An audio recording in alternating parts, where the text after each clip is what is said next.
Well, not that I ever want to go anywhere away from CX, but we're just going to take a moment to do that, and we're going to talk DevNet here for a few minutes, and the DevNet zone is somewhere right, like back over there on that side behind us here in the TV studio. DevNet is Cisco's developer program. We're helping developers and IT professionals who want to write applications, develop integrations with Cisco products, platforms, APIs. This includes a variety of different Cisco products in software-defined networking and security and cloud and data center and IoT and collaboration, open source software development. It's so exciting, and Rob is over in the DevNet zone right now. Hello, my friend. Hello, Steve. Thank you so much. Yes, I am in the DevNet zone. And I'll tell you, one of the problems with trying to figure out where to go in the DevNet zone, and I don't mean this in a negative way. Mel's here, I'll introduce him in just a second, but it's the fact that there's so much going on. It's like, well, what do you mean? Where am I going to meet you in DevNet? It didn't used to be that way. DevNet's grown quite a bit. Mel, you're a 25-year Cisco veteran. 3 years now, you're a developer advocate for DevNet. But this is a notable year for you guys. You've come a long way. Can you tell us a little bit about how DevNet's evolved? Yeah, start off as like networkers before, and then now, here we are at the 10-year anniversary. Wow. So we've grown. It has just increased in importance for a lot of developers out there. And we're just seeing that over and over again with the comments that we get from our developer community, Well, it's interesting, because I remember 10 years ago when you guys were starting this out, and you had craft beers and all kinds of things I really enjoyed. Make sure you keep the microphone up here. When Got it, okay. I'm just getting the signals. But it was the kind of selling people on the importance of what DevNet represented, and how to many it was obvious that Cisco needed to go this way. To others it wasn't as obvious, but you guys continue to show how this is Cisco's future, and the growth you've shown really feels like it's part of it. What kind of things are you guys focused on? What's most important that's happening here right now? So today I think a lot of the importance has shifted over to things like OTel, technology, open telemetry. That's short for open telemetry, So observing the network, observing your overall health of just the way things are running in your network, that's all done programmatically today. And so things like the APIs and so forth are increasingly important. So, and then we're seeing a growth in that area, and we're seeing that in our feedback, we're seeing in the attendance, the questions that we're getting. For example, I was just working over there in the user experience area, and we're gathering all kinds of constructive feedback, rather. That's good too. And so, Well, and what's the focus area? Because I get the feeling that you guys are not just educating people who already understand this. You're not just teaching them about how Cisco does it.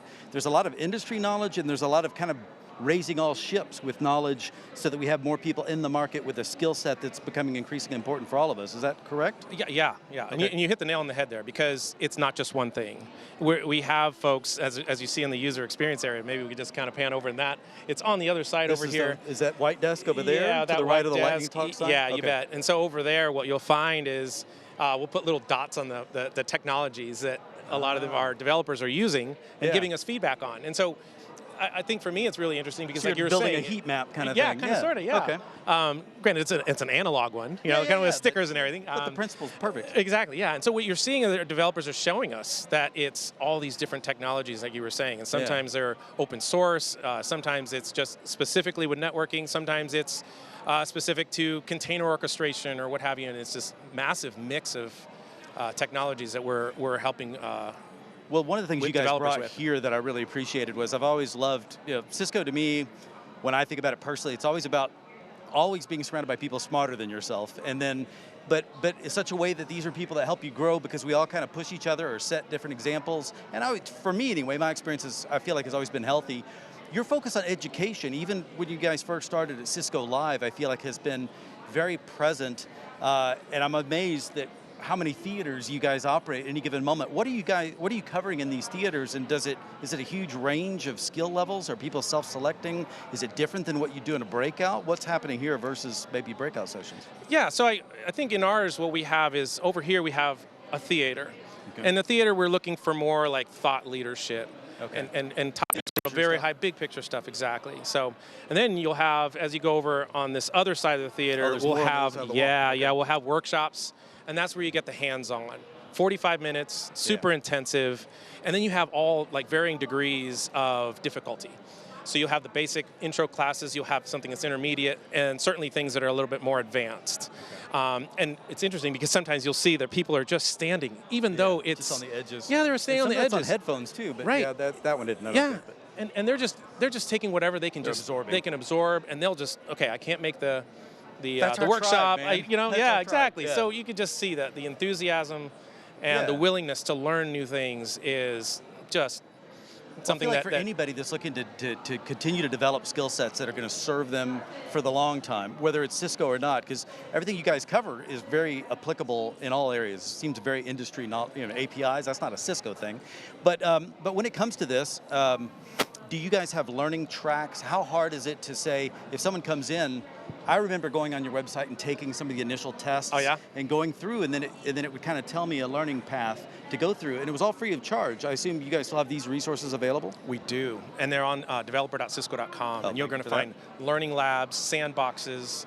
Certainly if you join us here at Cisco Live, you're going to have participants not only from our team that's providing that, but we provide that infrastructure, if you will, here so that other experts from within the company can share their knowledge, and you just learn tons. And when you're done there, you can join us on developer.cisco.com, and that's where you're going to find ongoing community. Ongoing community that provides all kinds of, like you pointed out, free resources, which I think is massively valuable. And I can only say that because I've had people show up and just thank us. Not me, I mean, just thank other people just randomly saying, you know what, you took my career in a whole other direction. Yeah. Well, and it's a language. You're learning how to speak a language that becomes, so if I understand, route switch and that type of thing, I can't get away without understanding, well, how are we going to interact, and what are the ways in which we're going to standardize on that communication? And now that we're containerizing, we've got open telemetry and everything else, it becomes all that much more important. Final point, what's most important to remember here about DevNet? What do you want to lead people with? Well, I think it's the importance of the APIs, the importance of programmability.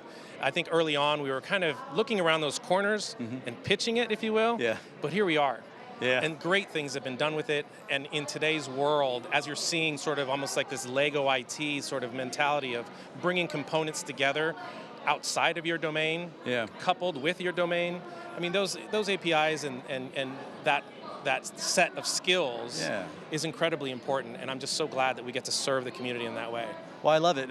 It comes across like that. You guys are serving a community, you're feeding the community, and I like the way that goes. It crosses all BUs. You guys have pushed into Cisco to get better at as a company about doing that. Keep up the good work. Thank you for taking the time. I think I took you away from a customer. Absolutely. But guys, that's it for the DevNet Zone for now anyway. We may be back later. Who knows? Steve, we'll go back to you. I hope you will be back, Rob. I always love the work that DevNet is doing. Always such a popular spot here at Cisco Live as well. Remarkable job. Please thank the team for me.